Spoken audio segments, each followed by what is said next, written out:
Hi hello வணக்கம் மக்களே. இன்றைக்கி நம்ம ரிவ்யூ சேனலில் டெவில் படத்தோட ரிவ்யூ தான் பார்க்க போகிறோம். வாங்க பார்க்கலாம். டெவில் இந்த படத்தோட கதை எங்கேருந்து ஆரம்பிக்குதுன்னு பார்த்தீங்கன்னா, ஹீரோயின் வந்து காரில் ஸ்பீடாக போயிட்டு இருக்காங்க. எதையோ யோசிச்சுக்கிட்டு போயிட்டே இருக்காங்க. அப்போ வந்துட்டு தெரியாமல் ஒரு ஆளை இடிச்சிடுறாங்க. அந்த ஆளுக்கு வந்து கையில் அடிபட்டுருது. சரி, கை நம்மளால தான் அடிபட்டுச்சேன்றதுக்காக ஹீரோயின் வந்துட்டு அந்த ஆளை வந்து கூட்டிகிட்டு ஹாஸ்பிட்டலுக்கு போகிறாங்க. அவங்க கூட பழகிட்டு நல்லா வந்து பழக்கமாகி அந்த ஹீரோயின் வந்துட்டு அந்த ஆளோட ஒரு க்ளோஸான ரிலேஷன்ஷிப்பில் போயிடுறாங்கன்னு சொல்லலாம். அதுக்கப்புறம் வந்துட்டு ஹீரோயின் வந்துட்டு ஒரு நாளைக்கு வீட்டுக்கு வரும்போது அவரோட ஹஸ்பண்ட் வந்து அழுதுட்டுருக்காரு.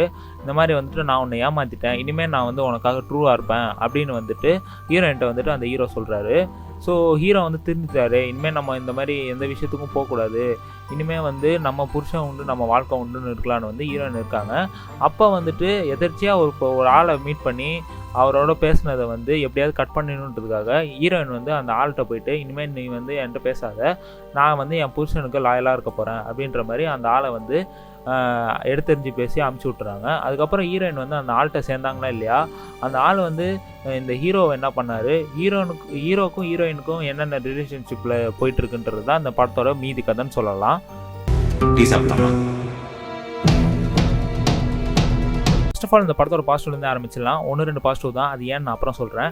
இந்த படத்தில் வந்துட்டு பூர்ணா தான் ஃபஸ்ட்டு பாசிட்டிவ்னு சொல்லலாம். இந்த படத்தில் வந்துட்டு வேறு லெவலாக நடிச்சிருக்காங்க. ஒரு எமோஷனல் சீனாக இருந்தாலும் சரி, ஒரு சந்தோஷமான சீனாக இருந்தாலும் சரி, ஒரு ரொமான்டிக்கான சீனாக இருந்தாலும் சரி, எல்லாத்துக்கும் வந்து இந்த படத்தில் வந்துட்டு பர்ஃபெக்டாக நடிச்சிருக்காங்க பூர்ணான்னு சொல்லலாம். ஒரு லாங் கேப்க்கு அப்புறம் இந்த படத்தில் வந்துட்டு பெஸ்ட்டான ஒரு ஆக்டிங் கொடுத்துருக்காங்க. அதுக்கப்புறம் இந்த படத்தில் வந்து மைனா படத்தில் நடித்த விதார்த் நடிச்சிருக்காரு. அவரும் கொடுத்த ரோலுக்கு கரெக்டாக பண்ணியிருக்கான்னு சொல்லலாம். இந்த படத்தில் கேமியோ ரோலாக மிஸ்கின் பண்ணியிருக்காரு. அவருக்கு எதுக்கு அந்த ரோல் கொடுத்தாங்க, அவர் எதுக்கு இந்த மாதிரி ரோல்லாம் அவர் நடிக்கிறாருன்னு தெரில. ஸோ இந்த படத்தில் வந்துட்டு பூர்ணாவோட ஆக்டிங் வேறு லெவலாக இருக்குது. இந்த படத்தில் ஸ்க்ரீன் ப்ளே வந்துட்டு சூப்பராக பண்ணியிருக்காங்க. நிறைய ஸ்லோ மோஷன் ஷாட்ஸ் வச்சுருக்காங்க. அது வந்து நமக்கு சலுப்பு தட்டாமல் ஒரு சூப்பராகவே இருந்திருக்குன்னு சொல்லலாம். இந்த படத்தில் வந்துட்டு இவ்வளோ தாங்க பாசிட்டிவ். ஏன்னு கேட்டிங்கன்னா, நெகட்டிவ் வந்துட்டு எக்கச்சக்கமாக இருக்குது. இந்த படம் வந்துட்டு எதை நோக்கி கதை போகுதுன்னே தெரில. திடீர்னு ஒரு ஹாரர் ஸ்டைலில் போகுது, அதுக்கப்புறம் ஒரு சஸ்பென்ஸ் த்ரில்லராக போகுது, அதுக்கப்புறம் வந்துட்டு ஒரு எமோஷ்னல் ட்ராமாவாக போகுது. அது மாதிரி மிக்சடாகவே போயிட்டுருக்கு. இந்த படம் எப்படா முடியுன்ற மாதிரி ஒரு செகண்ட் ஹாஃப்லலாம் வந்து ஒரு எரிச்சலை உண்டாக்குதுன்னு சொல்லலாம். இந்த படத்தில் வந்துட்டு விவேகம் படத்தில் வர கிளைமேக்ஸ் மாதிரி காதலில் ஒரு பாட்டு பாடுவாங்களே, அந்த மாதிரி வந்து ஒரு பாட்டை வந்து வச்சுருக்காங்க. ஆனால் எதுக்குன்னே தெரில. இந்த படத்துக்கு வந்து மியூசிக் வந்து மிஷ்கின் போட்டிருக்காரு. எதுக்கு வந்துட்டு இவர் போட்டார்னே தெரில. எல்லா இடத்துலையும் வயலின் வாசிச்சிருக்காரு. எங்கெல்லாம் வந்துட்டு ஒரு எமோஷனல் சீனாக இருந்தாலும் சரி, ஒரு சந்தோஷமான சீனாக இருந்தாலும் வயலினை எடுத்து வாசிக்க ஆரம்பிச்சிடுறாரு ஒன்று.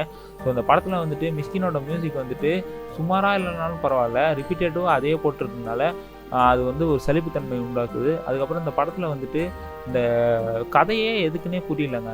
எதுக்கு இது பண்ணுறாங்க, எதுக்கு அடுத்த விஷயம் இது மாதிரி நடக்குதுன்னே ஒன்றுமே புரியாமல் என்னென்னவோ பண்ணிகிட்டு இருக்காங்க.